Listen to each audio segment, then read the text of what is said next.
Yeah, I am Okay. putting you on speaker view now, and we are recording. Okay, awesome. Well, thank you all for coming to the second Young Professionals panel. We're so excited to do this. Yeah, I feel like it's a good year 2020, a year for growth, a year for figuring out what we want.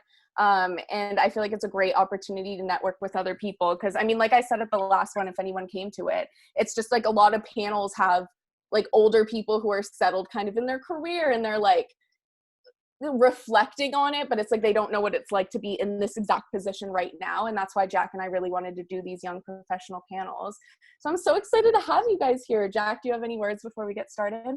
Yeah, I'm super thankful that Alex, you and I have had this idea and this passion to throw on these panels. This is our second one, and I'm super thankful we're able to do this. But I'm even more thankful that we have four very talented people working in their industries here, ready to talk to us and network with us.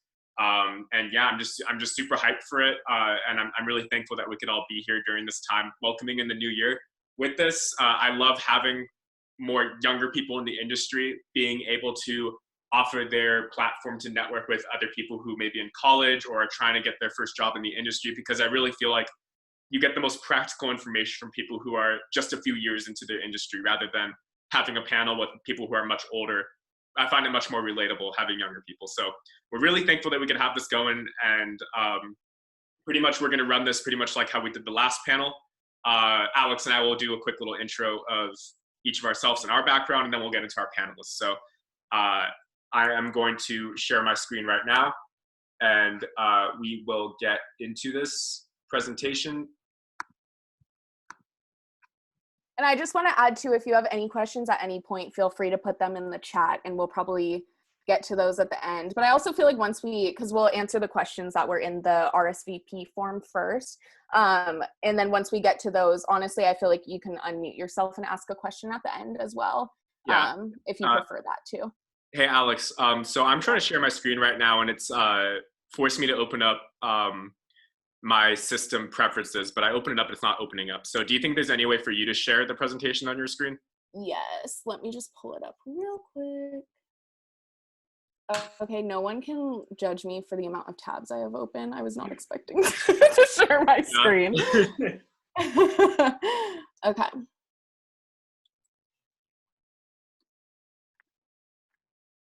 Okay, so I'll get into myself first. Once it loads. Okay, so hello everyone, I'm Alex Piscatelli. I kind of have my past experience at the top and what I'm currently working on now at the bottom. So I'll kind of, just to make it brief, I'll start with what I'm doing right now. I mean, this is kind of the year I really want to start taking like what I enjoy doing more seriously, which is working on my podcast and my show. So I have a podcast about dating called Dating or At Least Trying, and then I have a show about kind of internet culture and kind of what people are talking about at the moment called What a Week with my co-host Emily. And then I've started to write on the side as well. And then I like to say, like, on the side, I work 40 hours a week doing social media. So that's kind of what Bernie is doing there, is representative of what I'm doing 40 hours a week. But my past experience, so I kind of wanted to be a little transparent with salary and stuff too, just because I know that was always questions I had way like a few years ago and even now. I'm currently making $22 an hour in my social media role. And then my past was working at E-News, and I made $50,000 a year there. So I worked at E-News before doing social media and kind of realized entertainment and social media wasn't for me. So now I'm kind of pursuing other things, and we'll see where I will go with that. But if anyone has any questions specifically about my experience at any point, please feel free to reach out to me. I'm always available on Twitter. I think you all have my email. Feel free to reach out to me via email as well. But Jack, on to you. Okay, well, I will start off also with what I am currently doing. I currently am working full-time at CBS 8. It's the local CBS affiliate here in San Diego. I do a little bit of a mishmash of everything. My current goal right now is to end up reporting on air for CBS here in San Diego. And if you're familiar with broadcast markets, San Diego is top 30 market, and it would be really hard to start off being a live reporter here, but that's my goal. And I've talked with my bosses before, and they seem willing to get me clips and stuff to build my reel. So I hope that can turn into me eventually reporting on air. But until then, I am helping around the newsroom. I am helping the anchors. I am producing segments for shows. I am booking guests. I am also doing a little bit of my own reporting on the side in the form of articles. You can see down there in the bottom right. That's an article that I wrote, and that actually got the top charts in most of our CBS affiliates throughout the nation for about a day or so, which I was pretty proud of. Right now, it is my first full-time job straight out of college. I actually got this job in March, which was about 2 or 3 months before I graduated. So I'm really, really fortunate that I got that. I graduated last year, and I took it. It's a 2-year contract, and just for the sake of transparency, I am making about $39,500, and then my second year of the contract, I will get a pay bump. Pretty small, but I'm fortunate enough to have graduated college in 2020 of all years and land a full-time job. So I'm really proud of that. Before that, I was at SDSU at the Daily Aztec, where I was the live show producer, pretty much running a small team of students, and we'd throw together a live show on Facebook. It was really fun. And yeah, I've just done a lot of different kinds of reporting there, investigative work, video stuff, social media stuff. And before that, I got my start in community college, making videos for the student newspaper there. So yeah, and with that, I think we will go into our 4 wonderful panelists to dive into what they're doing and how they got to their positions. Oh, am I first? Yes. Oh yeah, sorry. Okay. Share that order. Sorry, I don't have the presentation. I'm also I'm multitasking on my computer, so I see you guys, but I don't see the presentation. But okay, now I see the presentation. Sorry about that, guys. Yo, I'm Sydney in Sweeney. I always emphasize the in because I'm not Sydney Sweeney, the actress on Euphoria. So I've been trying to rebrand myself over the past 2 years into Sydney in Sweeney, but I'll figure that out eventually. So basically, and also the reason I'm trying to rebrand myself is because when you Google Sydney Sweeney, now she comes up, which is completely fucked up my SEO. It's fine, I'll figure it out. In terms of my career, I feel like I've had a rather unconventional journalism career, and I think that's something that I really want people to know. It's fine to not necessarily fall into a journalism job straight out of school.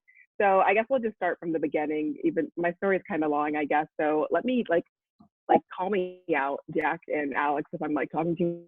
Basically, I studied journalism and creative editing and publishing at State, and I guess my most formative years were definitely at the Daily Aztec because that's where I started writing. Well, I started writing for opinion in high school at my school paper there, but more seriously at the Daily Aztec was where I really started honing my craft. And then I also wrote for Arts and Culture, which was very defining in the way that I sort of approach music and culture writing now. So the summer before my junior year at State, I finally realized that I was good enough to actually start maybe pursuing criticism more seriously rather than just reporting, actually, writing reviews and writing think pieces that were obviously 100, not 100% opinion based, but I realized that I could actually articulate my opinions. And I guess the narcissist inside of me was ooh, I can make a career out of just well-versed opinions that sort of advance my community. But I just thought that was the coolest thing ever. So I think that's kind of why I ended up falling to opinion writing. And it was also a bit more creative. And I first and foremost, I've always considered myself more of a creative writer. I mean, all writers are creative, but I like the sort of freedom that comes with creative writing. So opinion journalism sort of allowed me to embrace that. And also I knew that my voice as a Black millennial woman was really unique, and it was also representative of a group that's typically overlooked when it comes to music and culture journalism. So that's kind of how I fell into that. Writing opinion essays and reporting for arts and culture really allowed me to, it not only prepared me for my freelance career, but my time at Center Theater Group, which was actually not my first, even though it was, I've had 2 to 3, one of them I don't count because I was only there for a month, but it was another full-time copywriting job. But straight out of school, I basically went into full-time copywriting, and I'm kind of jumping around, I'm sorry. But basically I had that job, and then I had a job in between that for a very short period of time. And then I realized I wanted something more fulfilling, and that's when I fell into being a communications coordinator. And that was last September that I had gotten that job. So basically, if it wasn't, so what I'm trying to say is that my first job out of school wasn't a journalism job. I didn't actually get a journalism job until about, I would say like I guess a year and like a year and a half after graduating. So it was during the spring of my senior year that I landed that job, which was my first copywriting job, which was working in fashion e-commerce at Revolve. I don't know if you guys are familiar with Revolve.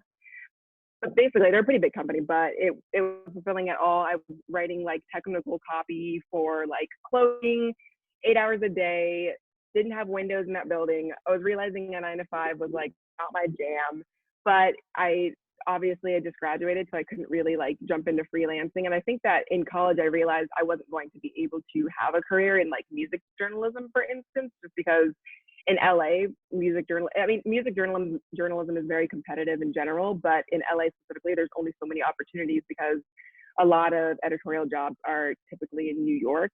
Thankfully, now a lot of things are remote, so hopefully that changes for a lot of people who are just graduating or people who are still in school.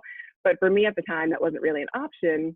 So it was just very competitive. So graduating, I realized I was going to have to apply to a lot of jobs, and the job that I landed right before I graduated, it was just a copywriting job, and I took it immediately because that's what you do when you have a job offer out of school. So at that job, I was getting paid, I think I was making $35,000 a year, which is like fine. It was chill. Like it was enough to like live in like a little studio, and like I was in LA and it was like a vibe, I guess, but I was really suffering creatively, and just like I felt like my wellness was just really like, just yeah, it was, things were going not so well because I didn't really like what I was doing for 8 hours a day. And I feel like Alex, you've talked about he'd rather do like a few part-time things than work 40 hours doing something you don't really want to do. And I think that really made me realize that when I was at Revolve. Between that, I had another job at another fashion company, and then I ended up leaving that job because I ended up getting this job at CTG. And at CTG, I was doing a lot of just general communications work. Here, let me find okay. So I was creating and editing programs in theater. If you guys are, I'm sure you guys know, but programs are just like the books that you, like the magazines that you get, or like playbills that you get when you go to a show.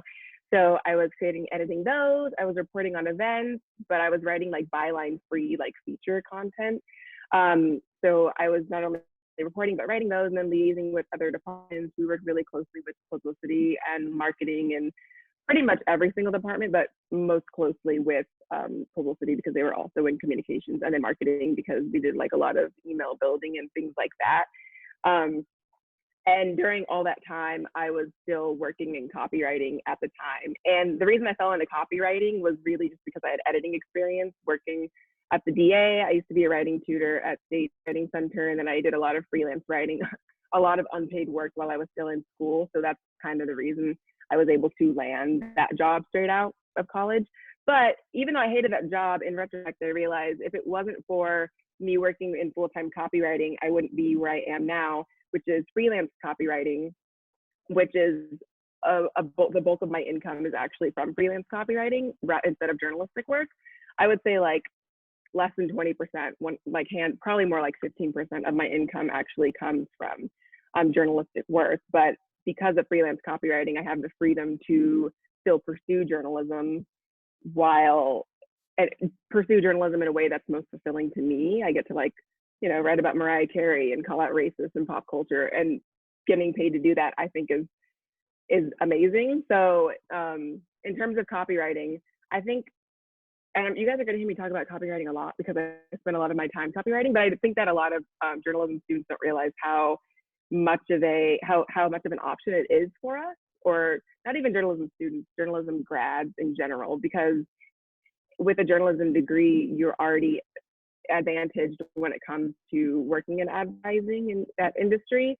So I literally charge people, let's say, like I charge hourly, which is typically how copywriting is, which is one of the advantages over copywriting over journalism. Instead of charging per word or per like piece, which doesn't exist in copywriting, I charge like $70 an hour. So that's where my rate starts now. So, do the math with that. It's clearly I'm putting even though I'm, only even though let's say I'm not working 40 hours a week in copywriting, it's still adding up to a living wage because the rate is so exponentially higher, if that makes sense. Yeah, and then I also do modeling, but I'm not going to go into that, but that's admittedly, that also is more supplemental income that pays really well. So for me, my income is copywriting, modeling, and then journalism is lowest on the tier. But I'm still doing it obviously because it's what I love most. And one of my goals for 2021 is to honestly quit copywriting and just focus all my writing and creative energy and journalistic work. But yeah, CTG, it was really fulfilling being there. They're a nonprofit, so I think it was really interesting working in a nonprofit in Los Angeles, working with, we did a lot of outreach. LA is obviously such a diverse community in terms of, like ethnic groups, and we have a lot of young people and things like that. So that was really exciting. I don't know did I say what my pay was? I made $43,000 a year at that job, which was pretty good for a nonprofit in Los Angeles. Again, I was doing that, and on the side I was doing freelance copywriting. So I would say that's a somewhat comfortable living wage for I was 22 when I started. So I would say that was decent, and I feel like that's probably slightly more than average of what you can expect at a nonprofit starting off. So fast forward to the second half of 2020, I was furloughed from that job. So I was literally only there for 6 months, but I wasn't really that mad because, again, like I said earlier, I've never been super into having a 9-to-5, and I've just never really felt complete in a 9-to-5. So when I was furloughed, I was like, I was like devastated, obviously, because I was like, I lost my job. But at the same time, I was like, oh, this is actually the perfect moment to sort of reassess what I really want to do. And thankfully, because I had continued doing freelance copywriting, and during all this, I was still doing freelance journalism work, but that wasn't reliable income. So I was doing freelance copywriting, and then basically the client base that I had built, I just kind of added to that. And now I essentially do freelance full time. I'm making about the same with copywriting alone as to what I was making at CPG. I think that makes sense. So yeah, not to say that like freelance is like the best life ever. Like I'm still on my parents' insurance. Like I don't want, like, thankfully, like healthcare, like I don't have to deal with that, thankfully, because that's obviously an expense, things like that. Not really thinking about for another 2 years. Unstable income, that's not really super, that's not fun. And pitching for freelance journalism itself is so time consuming. It's like that sometimes feels like a job in itself, which is why during the end of last year, I actually kind of put a hold on a lot of my like essay writing, because just like pitching ideas and coming up with new ideas and original ideas was so time consuming that without a whole lot of payoff in terms of monetary value, that I kind of had to put that on the back burner. But that was only temporarily. So yeah, there's definitely some trade-offs with freelancing, but I think it's an option, and other things outside of journalism, such as copywriting, are also really, they're really good opportunities, and some of them are very lucrative. So I think that's it. I think I like pretty much touched on everything. Yeah. Yeah, thank you so much, Sydney. Now we're going to go over to our next panelist, and we'll go with Hafsa. Hi, everyone. Oh, that's not me. Sorry. You're fine. Yeah. There we go. I got into journalism in not exactly the most traditional path. I started off with English literature, and I never thought that this was going to be a viable path for me. So I actually grew up in Toronto. The skyline got cut off there a bit, somewhere to the right. And I moved back to India when I was 14. So I was in India for 10 years, and I was doing a master's degree in English there. And I happened to apply to the local newspaper on a whim, got an internship, and ended up staying on as a freelance writer, because I was juggling that job with grad school, which was not recommended, but it definitely paid off, because at the end of it, I decided that this was what I wanted to do. I wanted to go into the news pretty much full time. So for my second master's degree, I came to the US and I applied to a bunch of schools. I ended up going to USC for a 9-month master's program at the Annenberg School.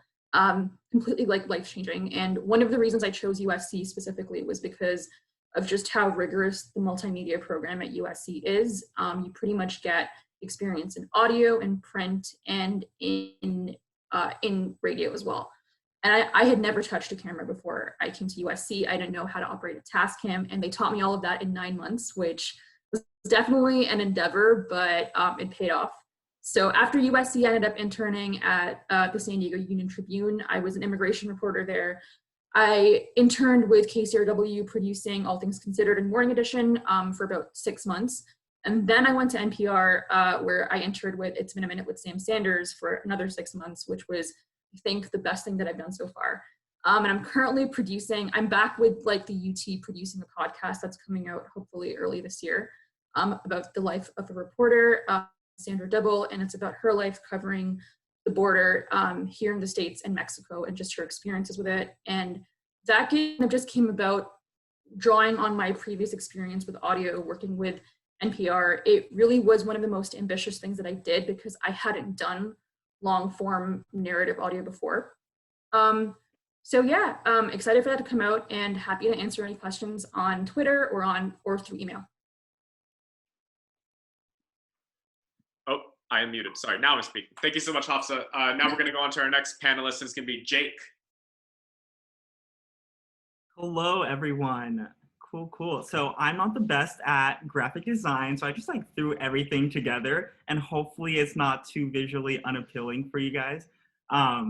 So cool. So before I talk about what I do now, I'm just going to talk a little bit about myself and who I am and how I basically began, or where I'm now working in national politics at All on the Line.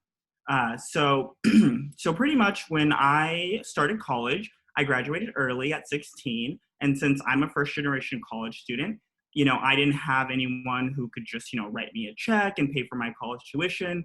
But, I was determined to go. So I sold nearly everything I owned and paid for it myself.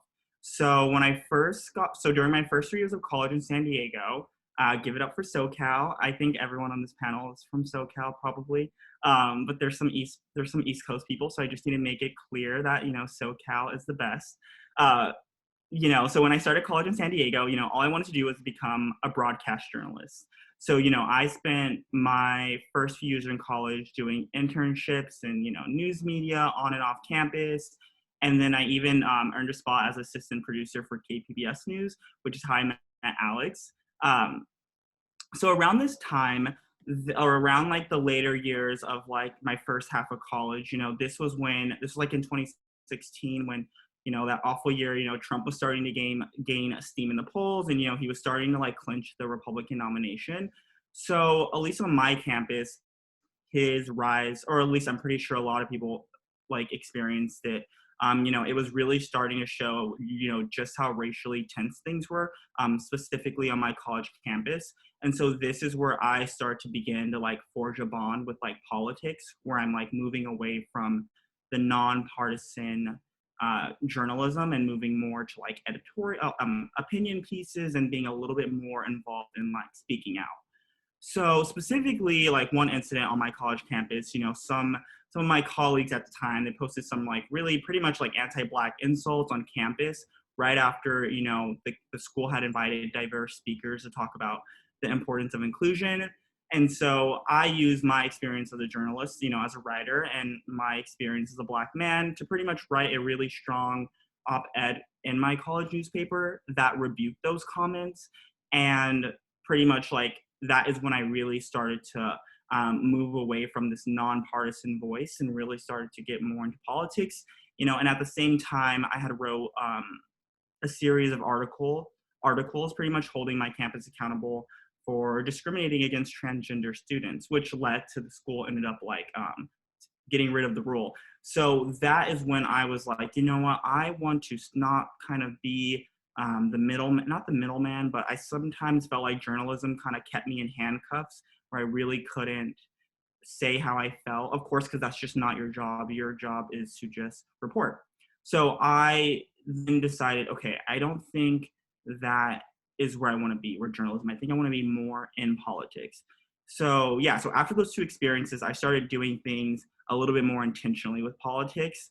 Um, Unfortunately, like right before, I think it was around the time, right before Trump was like officially elected, because I had to pay for college myself, pretty much like I was trying to enter my, final year of college, and, I just couldn't pay for it. So I had to drop out. That was, of course, devastating, but, I ended up being able to get a second chance to uh, go back to college, and that was because of San Diego City College. And it later led to me getting a full ride scholarship to UC San Diego, where I was able to then major directly in political science and then also finish my degree. So that is how I was able to continue working, or at least like getting my foot in politics and doing it in a more intentional way. And then when I was at UC San Diego, I helped, where I led a 1,300 person grassroots campaign at UC San Diego to help close loopholes in the data collection process for sexual assault incidents. And that led with the school committing to committing to my plan in a very vague way, but still committing to my plan to solving basically this issue of allowing sexual assault incidents to just fly under the radar and to not even be recorded and tracked. And so that was something that I was really, really happy about, because that was also another way where I was able to get directly involved in politics. And so, yeah, so in May of 2019, I graduated, and then I saved up, and then I soon moved to Washington, D.C., early 2020, January 2020. So I was like, okay, I'm going to finally work in politics. I'm not going to work in news anymore. I think of like the news industry, or my relationship with the news industry is like so toxic. It's like a bad boyfriend pretty much. Like I keep going back, even though I know it's not good for me. It just keeps pulling me back. So like finally I was like, I know my worth. I know I'm too good for this or good for the news industry, at least. Not that it's not too good for it, that like it's not good, but it's no good for me. It's too like fast paced, and it doesn't allow me to express myself in the ways that I want. But I love the news, and I love everything that it brings.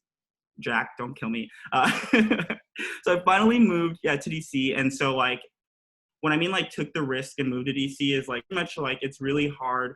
So anyone who is like has tried to get a job in DC, like you have to be living in the area. So like that already means like you have to have money saved up, or you have to have had your parents pay for something. Like, you just don't get to just, of course, move to DC and then like just your full-time job is like kind of applying to jobs. So like that is kind of why I had to save up before I moved.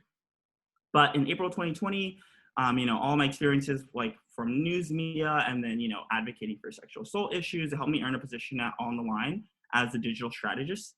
So that's where I'm at now. And for those who don't know what All on the Line is, it's an organization led by President Obama and his former Attorney General Eric Holder to end gerrymandering and achieve fair district maps during the redistricting process, which is going on as we speak. And so my job specifically is I handle a lot of the communications work. And what I spend most of like 80% of my time is writing a lot of emails. So emails that are written by President Obama, Eric Holder, and some of our like surrogate senders like Elizabeth Warren, who's amazing. Let's give it up for Elizabeth Warren. And then just recently I wrote one for John Ossoff. So let's hope he also gets elected to the Senate. So that is really, really cool. Obviously it's really, really fun. Really, really fun just like interact with just people. Of course, like you just, you hear about all these names on like television and like, obviously if you follow politics, you like know them, but then also just, I guess, being a little bit more up and close to just like something I never like imagined I'd be doing. So like that, of course, is really fun. And then the second part of my job when I'm not writing emails is like, I'm like looking at the stats. So of course, like their performance, and I'm looking at trends, and then I'm going back and making recommendations on what we should be doing more of, what we should be doing less of, and just overall improvement with our email program. So yeah, that's about me and what I do. Awesome. Thank you so much, Jake. Next, we're moving on to our fourth and final panelist, Jamie. Hey everyone. First of all, thank you so much, Alex and Jack, for putting this on. This is a really cool event. I'm super glad you guys are doing this. So yeah, my name is Jamie. I'm a data journalist at YouGov. Data journalism is basically just using data as a storytelling tool. There are a lot of different ways that you can do that. The organization that I work for is a polling organization. So most of what I do is write public opinion polls, like design surveys. Those go out to people who have opted in to take those surveys. And then we collect the data, it's weighted so that it's representative, and then I analyze the data and then sort of pull out the interesting insights from it and create data visualizations. So that's kind of the overview of it. I get to cover a lot of different topics, including like news, lifestyle, culture, a lot of different things, which is part of what drew me to the job in the first place, was that I didn't necessarily have to commit to just one beat, that I would get to cover a lot of different things and sort of be able to gather quantitative data on all of those things. I started there in May 2018, and I was hired on. My salary at that point was $51,000 annually before taxes, and I've gotten a couple of raises since then, so now I'm around $58,000 also before taxes, which is pretty good for early career journalism. And then I also work as a freelance writer for a couple of different brands under Hearst magazines. So I work primarily with womensday.com, sometimes goodhousekeeping.com, and then occasionally I'll work with other ones, including Men's Health, Women's Health, Esquire. And that relationship, that freelance relationship, was kind of born out of a fellowship that I had before my job at YouGov, where I was an editorial fellow at Good Housekeeping and housebeautiful.com. It's basically one team that works on both of those brands, and I was a fellow on that team.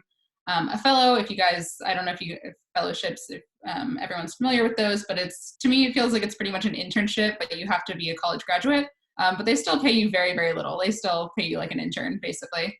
So that was my first job, my first full-time job in New York. And then before that, I was hired right after I graduated in 2017 as a staff writer at San Diego City Beat, which is an alt weekly that I know it's been sold. I think it might have folded all together. I'm not entirely sure.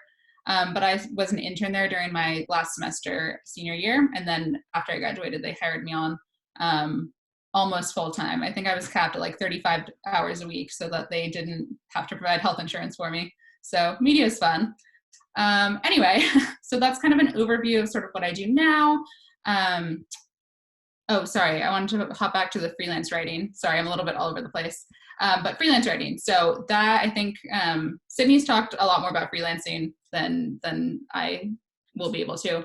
But the way the relationship I have with Hearst magazines, the way it works basically there is editors will reach out to a group of writers, or sometimes to me individually, and they'll sort of have a list of topics that they need covered and keywords they want included, things like that.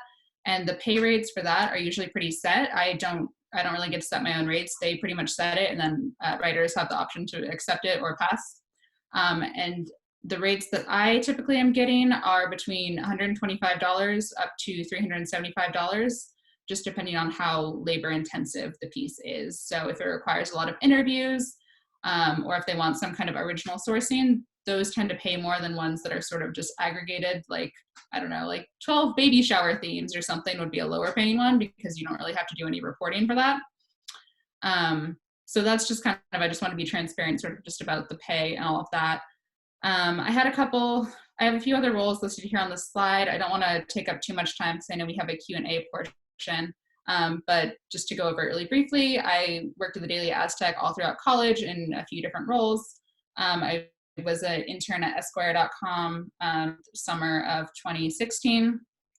Before that, I was an editorial assistant for a local journalist and author named Mike Sager, who also oversees a small publishing group.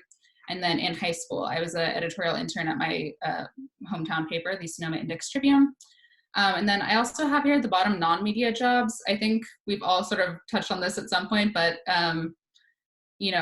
to make it in media, a lot of your early career jobs don't necessarily pay that much, and some of them may not pay at all. So I was basically working all through college and through the first, my role at Good Housekeeping, I was working a side job while I was there too. Honestly, just to make ends meet because the pay was just so low, especially if you're in a high cost of living area like New York or Los Angeles, where a lot of these jobs are. So I just want to highlight that because I feel like in college, people didn't really talk about the fact that your first few jobs probably won't pay nearly enough to live comfortably on. So yeah, I guess just kind of that's everything. I live in New York. So just this other stuff on the side. I went to San Diego State University. Pronouns are she, her, hers, and I would love to connect with you guys on Twitter, or feel free to email me at BallardJamie23. Alex, Jack, I don't know if you guys are going to share these slides after the presentation or what, but oh, that's a good idea. I didn't think of that. Yeah, or people can write it down now, whatever. And yeah, that's everything. Jack and Alex, I don't know if you want to start the Q&A portion. Yes, so thank you all so much. Honestly, okay, let me stop sharing so you all don't see my tabs again. Thank you all so much. I selfishly wanted to hear all you guys' career paths, so I'm glad you all shared and came on with us, but we have some questions that we got from the RSVP forms. But again, feel free, I think there's some messages in the chat. Feel free to send things whenever, and then at the end, we'll also do if you want to just start saying things out loud. I don't know what I'm trying to say, but you can do that at the end. So first, this is a question for whoever wants to answer. And this is a question from Melissa. And they said, I would love to hear about how long it took for all the panelists to get to this current job, how many rejections you faced, how many unresponded to applications. They said, I think that's something we all need to hear, which totally agree. So whoever wants to begin.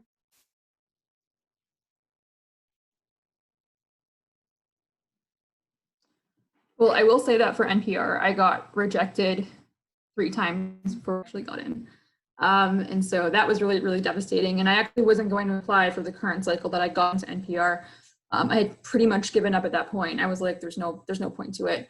And what ended up happening was that I went to a audio conference called the Third Coast Festival, which is kind of this big 3-day seminar in Chicago where pretty much everyone in the industry comes together.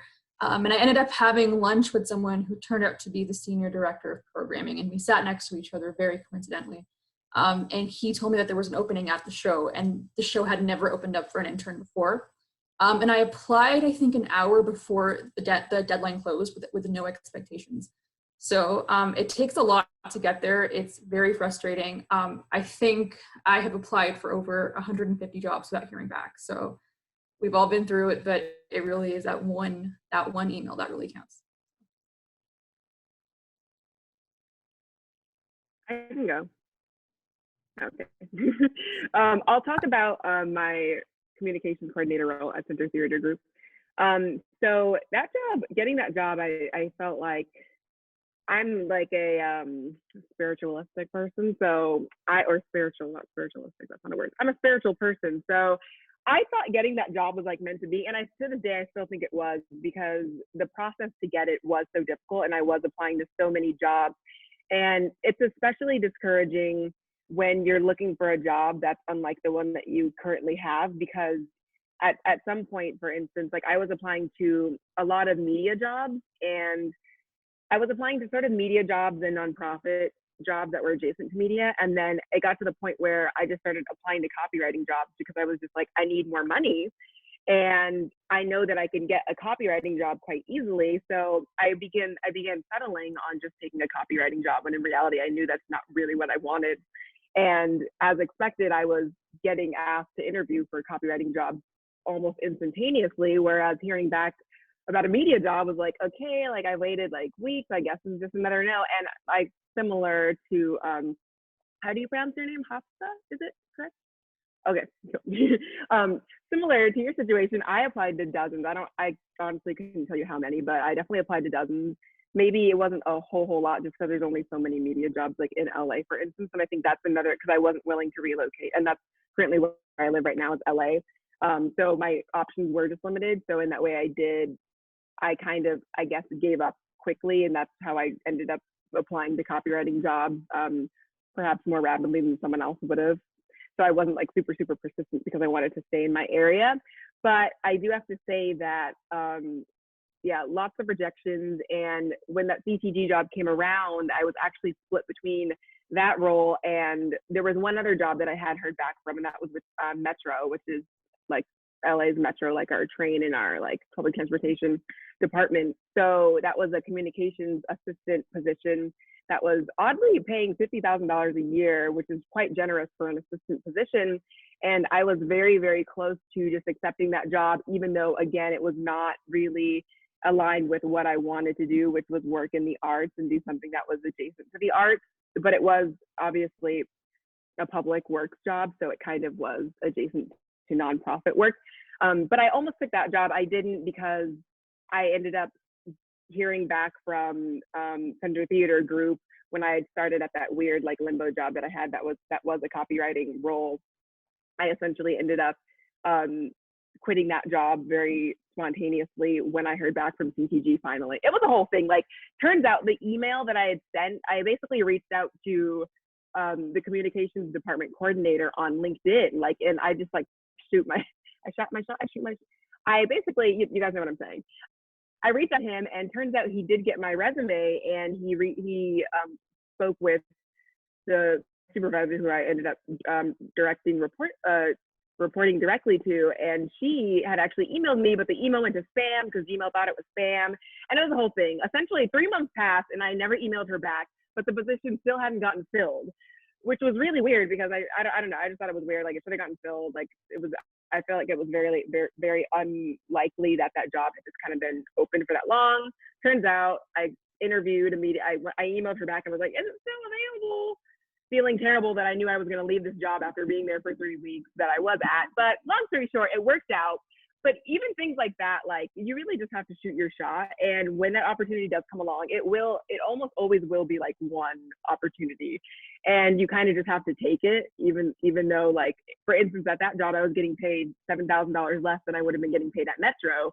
But something inside of me was like, I know this is what I want to do. I know working in the arts would be so much more enriching than working as a communications assistant doing work that I probably am actually more qualified or overly qualified to do, things like that. So I really think when it comes down to it, you know, you're going to put in so many applications, but and don't get discouraged if you don't hear back from one that sounds very similar to another job, for instance, because chances are, like, you can get accepted to, you can be perfectly qualified for a million different jobs and still get rejected, and you'll never know why, but one will come along, and that will be the one that's for you, and it will be as fulfilling as you want it to be, and it will work out. I know that sounds corny, but it's the truth. I genuinely believe it is the truth. So yeah, that's my experience with getting jobs and rejections. So. And then I'll go. So when I moved to DC, for like 3.5 months, I pretty much applying to jobs was my full-time job. And so, like, during these 3 months, I actually only applied to about 30 places. So my strategy was like less is more. So my advice is don't apply to 200 places, like pick, because out of those 200, you probably only want 30 of them, like, that you would actually want to work at. And so, like, really apply to those 30. So, like, the one thing you'll probably always see on Twitter is like, I hate a cover letter. I hate writing cover letters. They're like ridiculous and like dumb. Like, you taking the cover letter seriously means you just like surpass like everyone else who thinks it's dumb and is just like putting in whatever. And taking it seriously, meaning like a lot of people think the cover letter is just like kind of your resume on paper, which is like sort of what it really should be, especially like as someone who someone who just recently graduated college. It's like a perfect time to like directly address like all those skills in the description for those jobs. And my biggest thing is, like, if you don't have that skill, like, address it in the cover letter, and even address it in the way of like, I don't have the skill, but, you know, I'm willing to learn it, or I'm willing to learn it on the job, or just some way you can proactively gain that skill. Because sometimes, like, those skills, they'll teach you on the job anyway, so they might not even matter. But I think the biggest thing is that, like, you just taking that cover letter seriously, you are already ahead of everyone else who like doesn't take it seriously. And then that's just the perfect way to stand out amongst people who have experience and who like know someone who probably works there. I think that was like helpful for me. So like So yeah, less is more. I would just narrow it down to who you actually want to apply to. So out of the 30 I applied to, I got 10 callbacks. So like my response rate was 33% versus like you apply to 200, but because you didn't like really apply to them, you might hear 1 or 2 back. So yeah, so my experience was actually tough, but like in a different way. So like out of those 10, the 8, for 8 of them, I got all the way to the final, like 4th final interviews and got denied. So it was like back to back to back. And it was like, oh my God, like I keep getting to the final stage. What am I doing wrong? So it was like disheartening, but like in a different way. But I would still say like the other steps that I took seriously helped. It just like you differentiate yourself by like being really, really like taking the cover letter seriously, being really, really specific. And then also now that like I'm on the team, we just hired someone, and like it's so crazy because like being on the other side now, like I also like just learned a bunch of different things. So like, yeah, like a cover letter, when they're looking through your resume or cover letter, like you're really just, especially since like whoever's looking at your stuff, they already have their own job. So they're really busy, of course. And like, they're just looking for like key things. So like, don't try to like bullshit, I would say, like, because it'll be easy for them to just throw away your resume, throw away your cover letter. They're not gonna give it another look. So that's why I was like, if you don't have the skills, address it in the cover letter, and just show that maybe you don't have the skill, but you have like an equivalent or something like that. I would say that was, especially when I was like just looking through resumes and even just like going through the interview, like interviewing, helping interview other people. It was crazy, just like things that just are like, oh, duh, of course, like someone is looking for this, but it's sometimes like you don't even notice it until you're on the other side. So those are my tips.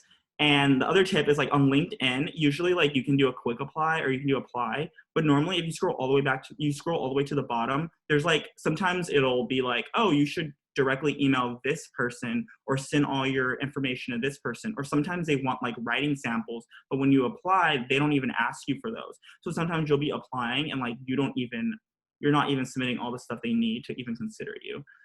So that was really helpful for me in like getting callbacks and getting like, my foot in the door. So yeah.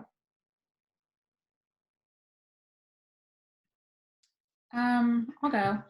I mean, Jake already said kind of a lot of what I was going to say about cover letters. I also, one thing I think I read this advice column called Ask a Manager. I don't know if any of you guys are familiar with it, but I find it really helpful. And one of the things that she wrote was sort of like the cover letter as a place to kind of show off stuff that might not be in your resume because it might not fit, or it might be stuff that would be inappropriate to include on a resume, but would be appropriate to include in a cover letter. So something like the fact that your boss says you like, keep all the trains running on time, or like you step up for different projects. That's something that it's not really a skill that you could put on your resume, but you could sort of have an example of that in your cover letter. And I think that can sort of help you stand out as a candidate instead of, it's kind of just the principle of like show, don't tell. So instead of saying like, I am very organized, you could be like, I, organize this entire file system, like improve this process in the office, XYZ, things like that. And I think that has helped me a lot in terms of getting interviews and kind of just getting past that initial screening stage. I'm not sure exactly, I kind of tried to go back and look at how many jobs I've applied to. And I think probably before I got the one I'm in now, I think during that sort of spring as my fellowship was ending and I was sort of applying to like a lot of different stuff, I think I probably applied to around 30 jobs and got maybe, I think 5 or 6 interviews, and one of them was for the one I had now. So not a crazy amount, but it was definitely really time consuming at that point.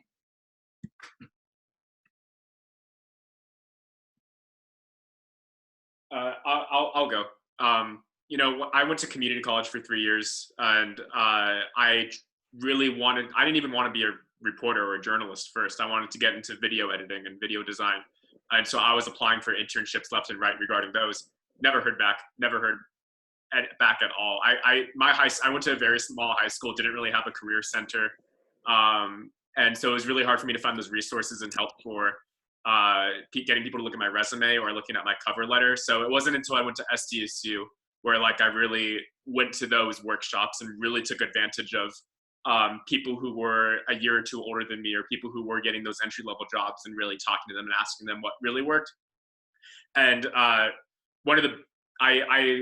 this is a stupid mistake. And back when I was in community college, I either thought a cover letter was, I didn't want to do a cover letter, or I just kind of just set the same one out. And it was just horrible way to do it. But really like taking your cover letter very seriously and really catering it to what they're looking for is you just really have to take the time to do it. You can't, like Jake's advice is really good, and really being really selective about what you want to apply to, and then taking great care to apply to them. I applied to several internships my first year at SDSU, heard nothing back. My second year at SDSU, I started hearing back. I got my first job at a small local news station here in San Diego. I don't like them. They're kind of very biased, but I got the experience there and was able to use that experience there to talk to my former editor at my really rockin' internship at Voice of San Diego, and really take advantage of that and propel myself into the job I have right now. Alex, did you want to say anything, or should we move on to the next question? Oh, can I say one thing? Sydney? Yeah. Oh, wait, can I say one thing? Yeah, you can. Sorry, I said yeah, and I was on mute. In the vein of what everyone's been saying, or what Jamie and Jake said about cover letters, same goes for resumes. Like, each resume should be tailored to each specific job application. I think that's a common misconception, that like one resume can just be like, whoop, just shoot it out into the universe, and that same resume is going to have the same effect on various different employers. And I think that's especially the case when each job that you're applying to is very unique and specific. Like if you're applying to jobs like across multiple industries, for instance, or like across multiple like subsectors of media, things like that, because, you know, putting like that you're proficient in, let's say, Photoshop for a job that's almost exclusively writing, like that's not really that space that could be used, you know, maximized in some other way, like mentioning that you're like, you know, like an eagle eye, like of a proofreader, things like that. So and also because they have those crazy like robots or whatever that read your resumes these days. So like your resume might not even see a human until it's viewed for like the second or third time. So I think that's also, along with cover letters, I think that's also a very important thing to consider.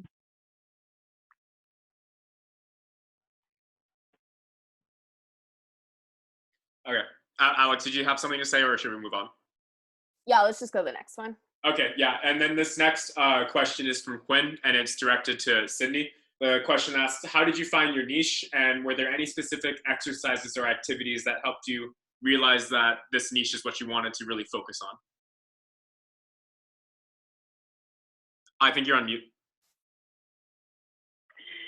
Okay, I said, hi, Quinn. Thanks for the question. I really appreciate it. This is a good one. I actually hadn't really thought very hard about how I did end up finding my niche in journalism, because everything that I write about is pretty much like very representative of my own identity.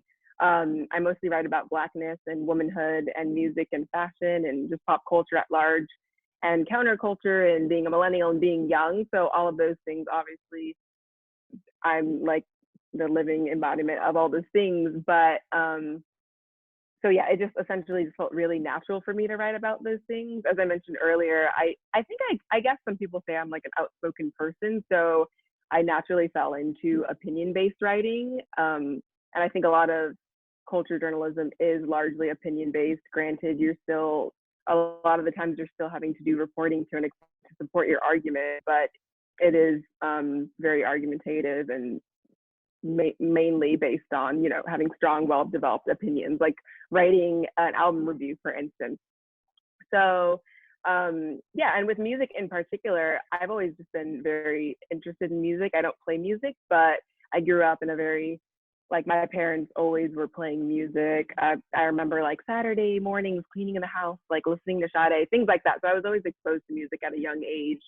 And even as a kid, I was always like interested in like the intricacies of music and pop music, and like reading liner notes, for instance, was like, that was my idea of like a good time as a kid, or just like researching artists or like learning lyrics and learning about producers and like record sales and like what's charting on the Billboard. I don't know why, but I was always really fascinated with those things. And I think that natural interest is what made me realize, oh, I can merge this with my writing ability and really just kind of end up writing about this, like things that don't really necessarily feel like work to me, I guess. Although music writing is very intense, and it's like, I feel like every writer has that like, I feel like a lot of writers hate writing, and that's such a stereotypical writer thing, but it's like, ow, it's so painful.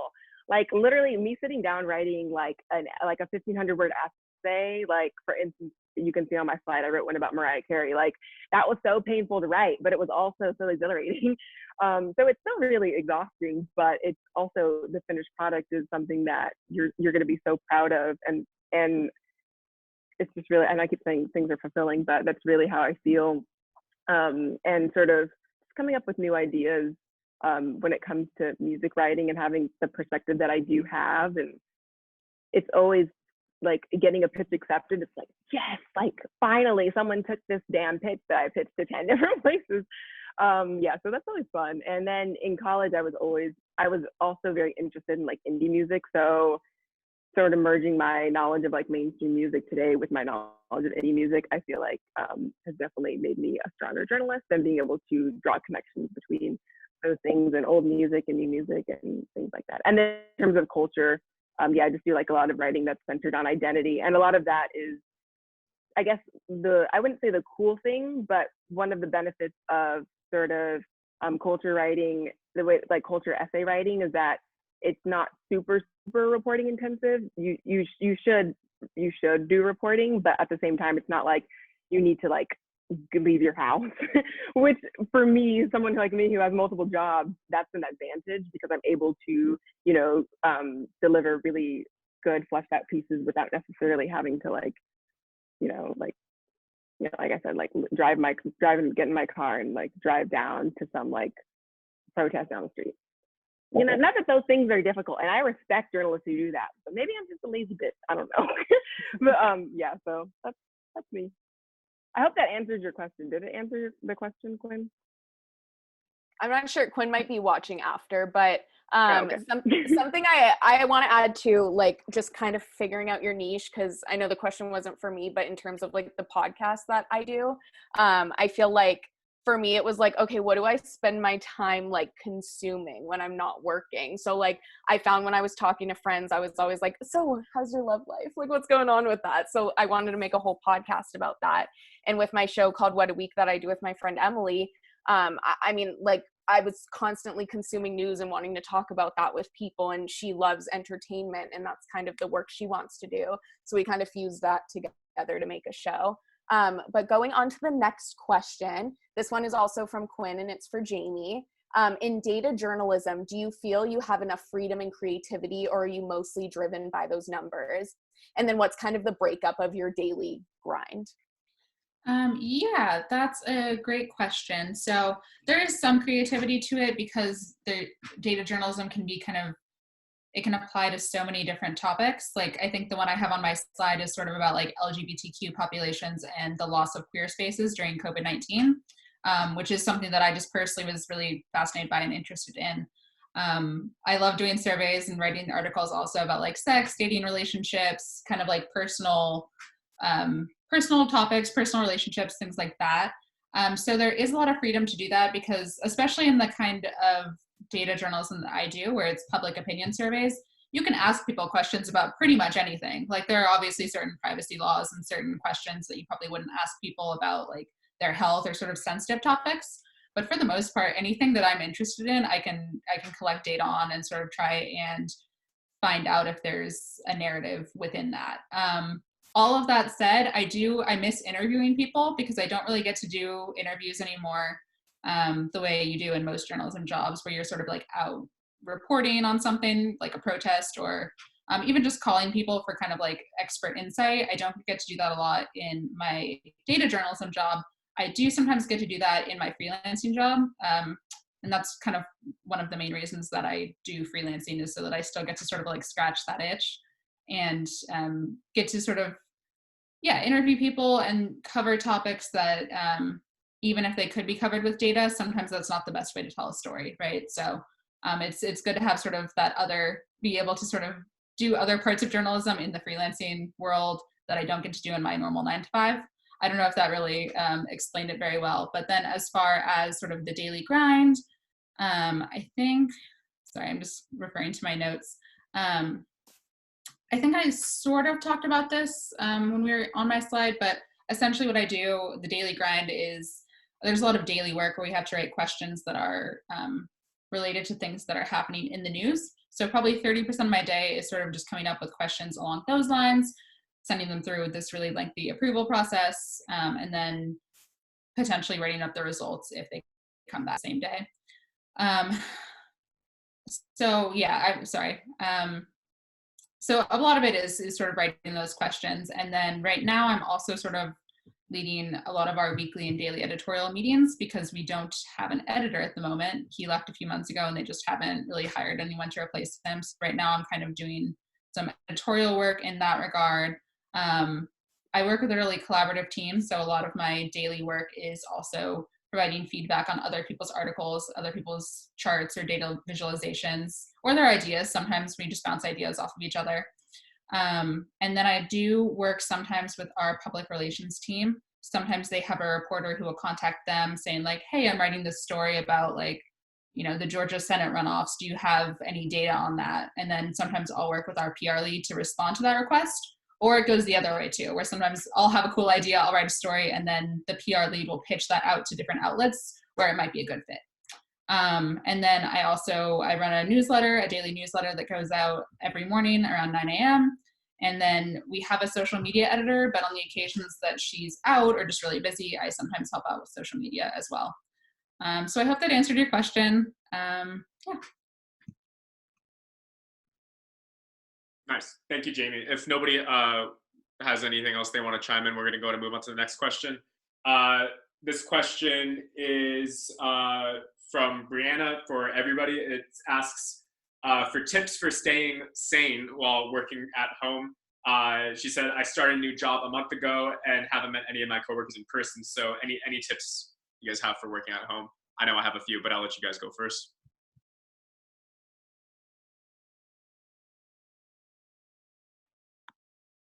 Oh, I might have one. Yeah, working at home is basically, I would say I honestly suck at it, but it's just all of our lives now. But I think something that's been really helpful for me is it's so easy to roll out of bed and start working immediately, especially when you're like me. Like, even when I did go into an office, I literally would I was just rolling out of bed and putting on clothes and then just literally just driving just to get there by 10 a.m. But like, I feel like when you're already in the office, essentially, there's less of an incentive to really, make time for yourself in the morning. So it is very easy to literally get out of bed, maybe brush your teeth, and you're sitting at your desk, and then 5 hours pass and you realize, oh shit, it's like 3 p.m., not 3 p.m., maybe it's like lunchtime and you haven't really even gotten ready for the day. And I just think setting aside like an hour in the morning, whether you're like spending time, whether you're just getting ready, like washing your face, drinking a cup of tea, eating breakfast, like just give yourself an hour or however much time you need before you start your workday. So basically you're going to wake up a little earlier, but in the long run it'll pay off for your mental health, at least, which I feel like is something that we're all struggling with most, is staying sane. So yeah, just give yourself a moment in the morning to just do nothing. Don't get on your laptop. Don't check your work email, don't check your phone notifications, things like that, to really create some structure to your day and to sort of like, I don't know, create that moment. Because, when you do go in an office, usually you aren't like I said, like me, I would just roll out of bed and then go to work. But most people don't do that. Most people eat breakfast or hop in the shower and do things that are for themselves before they get to work. So, yeah.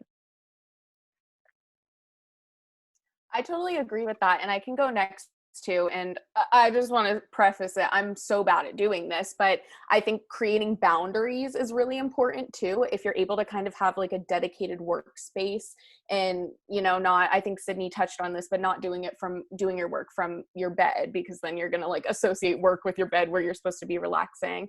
Kind of having a workspace that you're able to only work at and creating that boundary and being like, okay, like I'm off at 5 and I'm able to be off at 5. Like, let's stop working. I think that's really important because I think it's easy to kind of, everything gets lost and everything gets kind of interwoven when you're working from home. So that would be my biggest tip. Yeah, if I could go. And I think go ahead, sorry. No, go ahead. Well, I was gonna say, just unless it's super, super urgent, not feeling compelled to reply to an editor or a colleague, because you need to give yourself that time and not feel guilty about it. Yeah, I was just gonna say really quick. I mean, I've been working from home since March, and my biggest tip is that for me myself, it took me so long. It probably took me until about a month or two ago to actually develop my routine for working from home. And now it's easier said than done. But now what I love to do is I make sure I have some physical activity before I start work. Something, because I usually, whenever I'm working from home, I work 3 to 11 p.m. So I try to get up around 9:30 or 10 and do something physical, whether that's like cleaning something or going out for a run. But like I said, that's easier said than done. And looking for tactics to get to that conclusion. I think mainly the biggest one that helped me was 2 things. That's being able to forgive yourself if you finish a day and you only work and you don't have time for yourself to clean or take care of your tasks. It's important to forgive yourself and say the time has been spent, the day is done, this is where I'm left, let me forgive myself. And the second thing is to analyze how it kind of made you feel, and being able to kind of train yourself to look at that in the future and say, like, I don't want tomorrow to be like that. I want to look at how this made me feel right now and take this going into tomorrow. Whether I've had to write stuff down before, but whatever it takes to get there. If you want to have a good routine, you will develop it over time. But as long as you are able to forgive yourself for the times that you don't, it will make it a lot easier. I just wanted to add one more thing, just on Brianna's question about how she hasn't met any of her coworkers in person, which must be really rough. I know we all kind of hate/love Zoom happy hours. I know I don't know. I'm always glad when I've been to one, but I kind of dread the idea of them ahead of time, if that makes any sense. But I think they can be a really helpful tool for socializing with coworkers, especially if you have like an activity that everyone's doing together. Like my company did one where everyone was playing like Jackbox games. So if there's like some activity that you can do together, like over Zoom, even if it's just like a half-hour little like cocktail making class or something like that, I think that could be a good way to bond with coworkers. And also just if there's like a Slack channel or whatever communication tool you use, depending on your company culture, like my coworkers and I will send like funny articles or memes or just like things we find interesting sort of around our little group. And that has sort of helped us continue to feel connected during COVID when we don't see each other. So.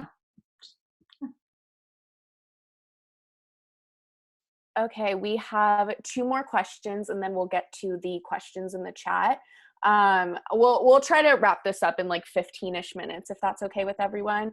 So the next question is from Alexa and it's for Jake. Jake, do you use your experience as a sexual assault advocate in your current positions?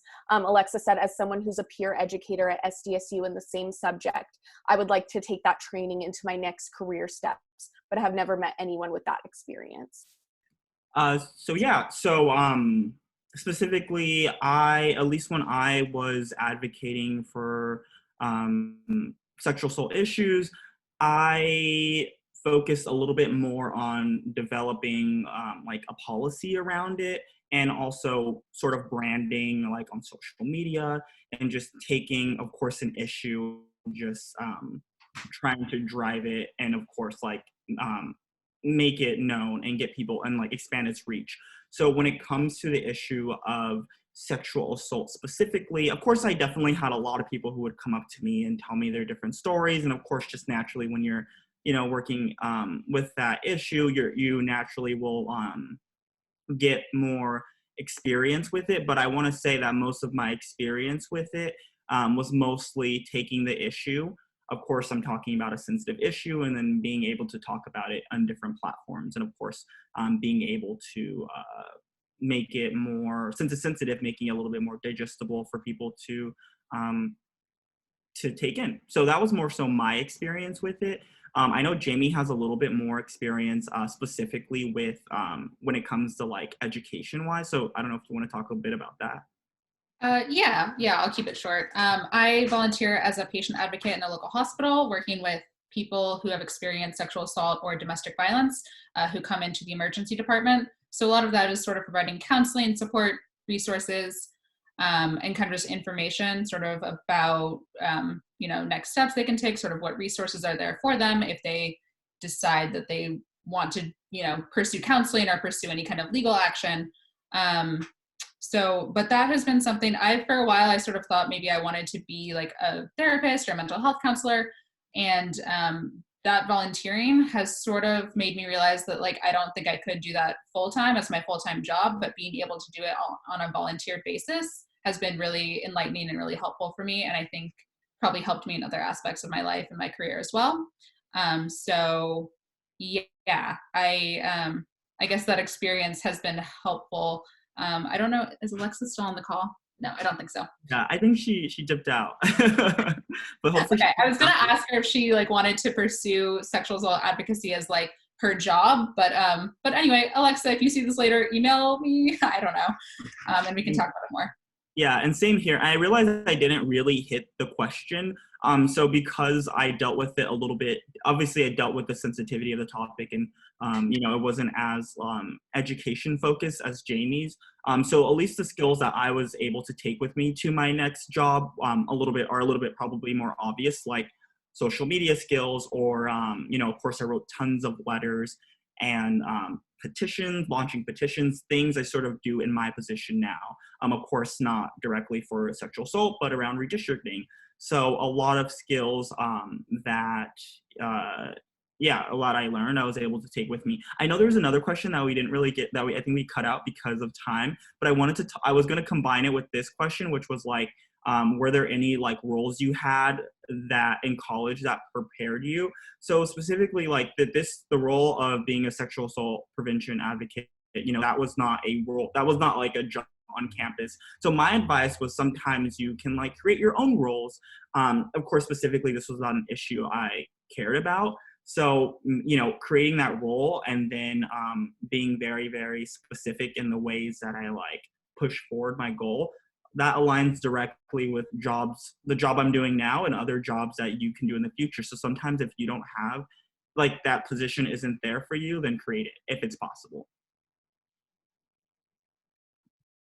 All right, cool. And yeah, even though Alexa dipped out early, we will be putting this up on YouTube later on, and probably tweeting out or emailing out the link for that. So for the people who did leave questions, we will be addressing them. So we have our final question that was previously submitted by our RSVP list.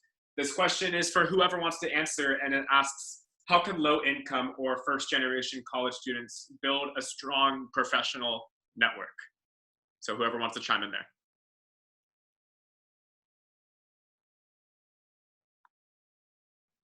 I'll go.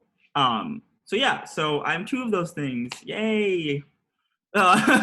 So like I really thought like, okay, so I talk a little bit about like, or at least I really wanted to come and talk to this panel because I think it could obviously just applying to jobs is really discouraging, and then doing it, of course, as a low income first generation college student just adds like obviously more burden on you or on the person. So I think with network building, of course you have LinkedIn, but I would really say, so I'm probably going to give some advice that may not be like conventional wisdom, but I really am a strong believer. And if you are really, really good at what you do and you really, really make it known, you can beat the people that do have those connections. So of course, I do think you should network and you should be nice to everyone, and you should, follow up after you, go to these like networking meetings. But like, if you really take that cover letter serious, you really take that resume seriously, and you really tailor it specifically to those jobs that you want,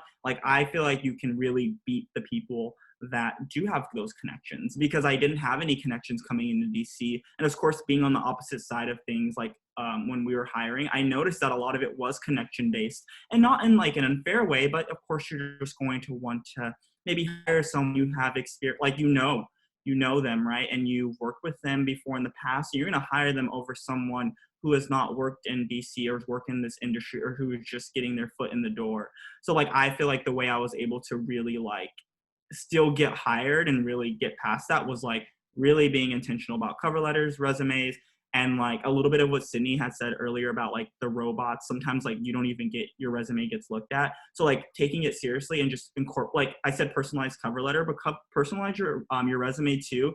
Take exact, just like not word for word, of course, but take keywords that they're looking for and put that in your resume, put that in your cover letter. That'll help you get past a lot of those robots as well. So yeah, so that's my advice. I will say as well, like when I was reaching out to people on LinkedIn, I didn't reach out directly to like the senior producers or like the execs because I knew that they were really busy. I reached out to folks like me who were like recent grads, who were in assistant like roles or who were interns themselves, because those people tended to be like a little more like sympathetic to what I was asking. They kind of knew what it was like to be me, you know, recently reaching out, trying to find a job. So I think kind of having those conversations with the people who are at those levels and then asking them at the end, like, hey, would you mind connecting me to like your senior producer? Would you mind giving me the email of someone or setting up an introduction? They're often more than happy to do it if they have the time. So I feel kind of building it like one step at a time is super helpful. Okay, we'll get to the chat questions now. So Pia asked this for Sydney. If someone wanted to get started in freelance copywriting, what should they do to get experience or kind of get that started? Yeah, for sure. I feel like copywriting is like low key, like an elusive thing. It's like, how do you start off in copywriting? And like I said, my first full-time copywriting job, I think I just got that from like my experience being a journalism major, having a journalism degree, being a writing tutor, having a editing minor, things like that. And then also having experience contributing to publications such as the Daily Aztec. But in terms of freelancing, I think if someone has zero copywriting experience, I don't know if the question specified whether this person would have freelance copywriting experience or copywriting experience at all or not. But I think anyone who is a skilled writer could definitely hop into copywriting. And really, it's about, I think, starting off, it's best to offer, I know it sounds bad, but in reality, you kind of do have to potentially offer your services for free. So if you have a friend who, let's say their friend started a sock company and they want to send out emails or they need product descriptions, you really want a portfolio so you can start getting paid work. And once you do have that portfolio built, then, you can establish a rate and things like that, a rate and like, a sheet of your services.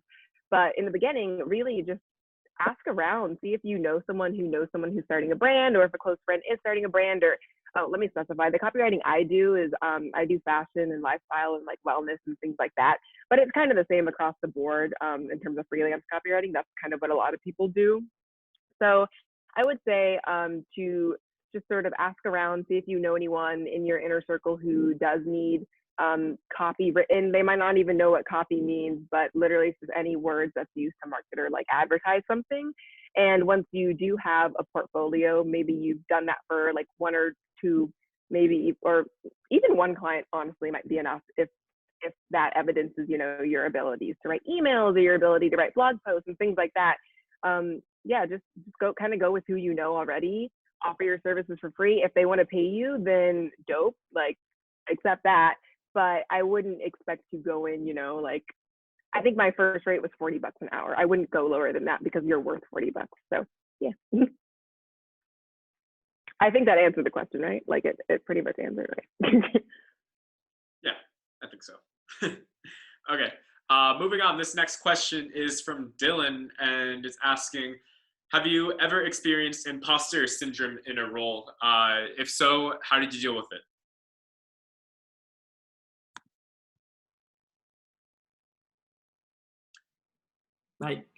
Jack can go. Jack. I was just going to say, I mentioned very early in the I'll try to keep this brief to get to our actual panelists, but very early on in the panel, I mentioned that my goal is to become an on-air reporter and have that be my main priority. And right now I am doing a lot of production behind the scenes stuff, but I'm also kind of writing articles here and there. And I tweet more times than I can count during the day about like statistics and stuff that's happening within San Diego County and how coronavirus is being handled here. I've also written newsletters about how local colleges are handling coronavirus. But still, I'll talk to Alex and I'll be like, am I a journalist? But am I really a journalist? So I still deal with that today. Like to this very second, I do. And it's just however I came to be this way is my background and my environment, but it sucks. And I have had to deal with it, yes. And even in a full-time role, I still deal with it to this day. So sorry if that sounds a little bit dark, but I am working on ways to talk about it and kind of realize why I'm feeling this way. and I'm still looking for the answer myself. So if you have any tips, I'm all ears. Yeah. No, I guess mine was also going to be a little bit more, also as gloomy as maybe Jack's. Yeah, so I guess there really isn't like a bright, shiny, or at least not yet, hopefully. There is like this like time where you just feel like awakened. But I think what helps me when I do have imposter syndrome is like reminding yourself that like, you know, there's tons of people who like want it to be where you're at, but like you're there. So clearly you're like, you are the moment. You are the moment. So like you just like believe that you got there because like, you know, they would have hired the next person if you were not qualified, or they would have fired you if you were not good enough once they hired you. So know that like you just being there is like enough, and that should be enough to why, you know, that you should be confident in yourself. So yeah. Also, I know like we were also like revealing transparency about salary, and I like didn't mention that at all. I don't know if anyone wants to know that, but $50,000 in my role as a digital strategist. I can touch on the imposter syndrome question as well a little bit. I mean, this isn't necessarily in a role, but I feel like we're like right now, where we're at right now, 2021 is the first time that I'm like, you know what? I don't necessarily need a full-time role. I mean, I currently work full-time, but I mean a full-time role doing something that's like, oh, it looks good. Like I remember when I worked at E! News, I mean, everyone was like, oh, your job's awesome. Like you must be so happy. And I'm like, nope, not happy at all. Like hate it. And so it's just like one of those situations where I feel like I'm confident in my ability to do social media, and that's why I've continued to take social media roles. But I have a lot of imposter syndrome in what my ultimate goal is, which is to be a talk show host and kind of pursue my podcast. And I'm finally trying to do that because I'm like, you know what? People listen. Like, it's not like no one's, I mean, even if no one listens, who cares? Pursue what you want to do. But it's like, people are listening. I should take that and propel off of it. Because, I mean, if people believe in me, why am I not believing in myself? And I think that's kind of what Jake touched upon too. Like, they hired you and you're doing this and people want you to do that. So it's hard to be hot, not be hotter. Oh my God, I can't speak. It's hard to not be hard on ourselves, but definitely remember that and have the same confidence in yourself that other people have in you. I have something to add on to that. I feel imposter syndrome every day, not only in like my journalistic work, but also in copywriting, despite the fact that I do make a good living from it. And I think that's a good way to sort of like knock yourself out of imposter syndrome. Well, a good but scary way is to be very firm about how much money you're asking for, because a lot of the times imposter syndrome kind of convinces you that you're worth less than you actually are. But there will be a lot of times in your career where, for instance, like, I mean, a lot of things you really can't ask for more, like freelance rates, that it is what it is. They have a budget and they really can't adjust that number. But sometimes in other, if someone's, for instance, like lowballing you, whether it, you know, it's with a salary or an hourly rate, you know, ask for more. And if they don't accept that, then, you know, weigh the pros and cons and see if that's really an opportunity you want to take. But also, a lot of the times they're going to say yes. I've literally, in copywriting specifically, I've just like randomly, okay, like, let me see if they're willing to pay $10 more an hour. Like, this isn't my real rate, but let's see if they would do it. And then they take that rate, and then you're like, oh, okay, so like I am really legit. And that fear of me charging my worth sort of subsides because you realize, no, this is like, other people are recognizing that this is what I'm worth. I should also recognize it. And yeah, I think that money is such a scary thing. So I'm really glad we're all being super transparent in this Zoom. But I think that when it comes to money, that's one of the ways that imposter syndrome really like affects us all, not only mentally, but like physically, because when we're not asking for what we deserve, that's obviously affecting, you know, how comfortable of a life we can live. So yeah, I think that even in moments where you're really scared to ask for more money or to put your foot down in a certain situation, where was I going with that? Yeah, even in those moments, I think it's really important to stay firm and stay true to yourself and remember that you are that bitch, regardless of your gender. You're that bitch.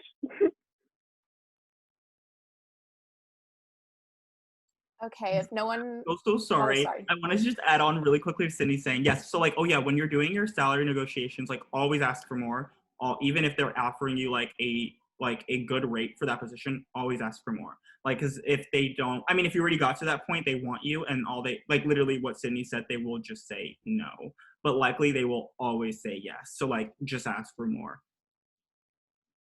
Definitely.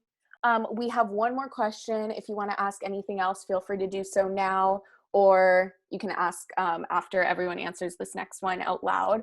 But this question is from William, and they said for Sydney, Hafsa, Jamie, and me, do you have any tips? Oh, and Jack. Do you have any tips for people oh my gosh. Do you have any tips for people pitching or, oh my gosh, sorry, it's moving, or interacting with journalists in their inboxes? William, are you talking about like PR pitches? Like who? Yes. Okay. Yeah, I would say honestly, if you have like a freelance article that you're pitching as well. Okay. I don't have as much experience being pitched to like someone pitching freelance articles to me, so maybe someone else is better equipped to speak on it. But in terms of someone trying to get coverage for a topic, person, or product, I would say just like actually know what the journalist you're pitching to covers and sort of like how they cover it. Like I get a lot of pitches in my inbox that I just can't cover because they're not data specific, or they aren't really what we do. And that's fine. I mean, PR people are just trying to get their stuff out there. I get that too. But I usually don't respond to those. I think one of some of the best advice that I learned was that the first 2 paragraphs of the pitch should pretty much be how you would open the story if it's in a written format. So it should have your lead and your like nut graph going into it. So the editor knows, okay, this is exactly what they're going to present to me, and they have all that information right there. And in terms of interacting with journalists in their inbox, do you mean like reaching out to them on Twitter or like just doing like an informational interview? Yeah, for sure. Yeah. So what I usually do is I will go in like with a story that they've written, and I'll be like, hey, like, you know, so-and-so, I saw this story that you did. I really loved it because of these reasons, and it kind of resonates with the work that I want to do at your organization. And people like always like love hearing about, you know, their own work. Like it isn't really flattery, but like it is nice to know that someone's out there like reading what you do and appreciating what you do. So I think like kind of forming that connection of like, you do this and I do this that's adjacent to this is just super helpful. I get pitches sent to me because I'm also a Sex and Love section editor at like a Gen Z sort of like content platform. And it's a really interesting role because there's a lot of really young writers, like high school students, for instance, writing there. So I get a lot of pitches that are really unique story ideas, but the format is not the easiest to sort of consume and to sort of, you know, like editors get so many pitches a day. Well, I don't really get that many, but I'm saying other editors will get like dozens a day. So there is like a format that you kind of do want, just like, I'm not even talking about your story. I'm talking strictly format, because even if you have the best story idea ever and your pitch is kind of all over the place and it's not very obvious in the subject line that it's a pitch, and it's very wordy and it's not super obvious, you know, what your argument is going to be and what your lead is going to be, that pitch, it might just get rejected or never even looked at for reasons like that. So I think my biggest word of advice would just be to make it very clear in the subject line, pitch, freelance pitch, whatever you're pitching for, make it clear, like actual caps, freelance pitch, colon, what you're writing about. Keep your pitches pretty short. There's actually a really good Paste article, and I'll try to paste it. I'll try to put it in the chat. But basically it was just kind of touching on points that you should always include in your pitches, you know, such as your lead, what a potential headline would be, who your contacts would be if you are doing any reporting, like who are you going to be interviewing, what are your like stakeholder and your, what are the other ones, stakeholder and the, I feel like JMS students know what I'm talking about, the stakeholders, the stakeholders, and then the referee sources, so like professionals that you're going to be interviewing, things like that, that are really going to make your story as, you know, fleshed out and well developed as possible. Because that's another issue, is that a lot of, I feel like editors, at least in my case, you get a lot of pitches and it's like sort of like the story is so general, but turning it into a journalistic piece, it's going to need, you know, a lot more to it. So, you know, such as, you know, include your sources, and also state why you're a good person to tell the story, because a lot of people can tell certain stories, and other stories you're really the only person who not the only person. Sometimes you are the only, but sometimes you're part of a very small group of people who would be most qualified to tell the story. That's especially the case when I feel like with like stories that are more like local. Like let's say you live in San Diego and it's like a story about some very unique thing to San Diego. Obviously, you're more likely to get that pitch accepted from you than like someone who lives in Florida but is just really fascinated with San Diego but really knows like nothing about San Diego culture. You see what I'm saying? So that's a really bad example. But yeah, so sell yourself essentially. Really sell yourself, but don't be too wordy because Lord knows I've sent in like 800-word pitches and I never heard back. And I was like, why didn't I hear back? It's because my pitch was literally the whole essay, which you don't want to do. So yeah. Okay, awesome. I have nothing to add if no one else has any. Oh, wait. Oh, just kidding. Sorry. I thought there was another question. If anyone has any more questions, feel free to ask now. Otherwise, I mean, this has been fun. If anyone wants to stick around too after, we can keep this Zoom open for a little bit. But I mean, thank you all so much for coming, and thank you to the panelists for being on. I feel like I learned a lot today, so I hope you all did too. Yeah, and we will send an email with the link to the YouTube, this video, if you want to play it back or anything. And then I can send all the panelists Twitters and then their emails if they are okay with that, for you all to contact them as well. Yeah, I mean, that was awesome. Thank you guys for coming. I'm really happy that we're able to have these now regular panels, and we have 4 wonderful panelists now. And Alex, I know you and I are already thinking about the next panel. So we will be coming back to you guys on Twitter with more information about that in the future. But for now, we're so thankful that you guys were here to join us, and we hope that you guys learned a lot. Again, goal for here is to have younger people in the industry bringing more practical information to people who are just getting started themselves. So thank you guys. Thank you guys. Thanks, everyone. Thank you. Bye. Good. I'm trying to send this article. Okay, Oh yeah, I feel like I should like take hopefully that link all the works. resources. That link is pulling up for me. Oh shoot. It should work for you. I think it's a super old article, but it looked like it. Okay. Yeah, let me see. I'm clicking it right now, but I'll take all those links that we put in I'll send it here. to everyone. What is the name of the article? I can just look it up. It's in. I would look up just pace a freelancer's life, the pitch, but that's not the. Okay, let me actually paste the article name. A freelance writer's life, the pitch. Let's see. Okay. Then I'm gonna get it. Oh yeah, found it. I'm gonna You got stop. it? Okay, cool. Yes. There. That's really helpful.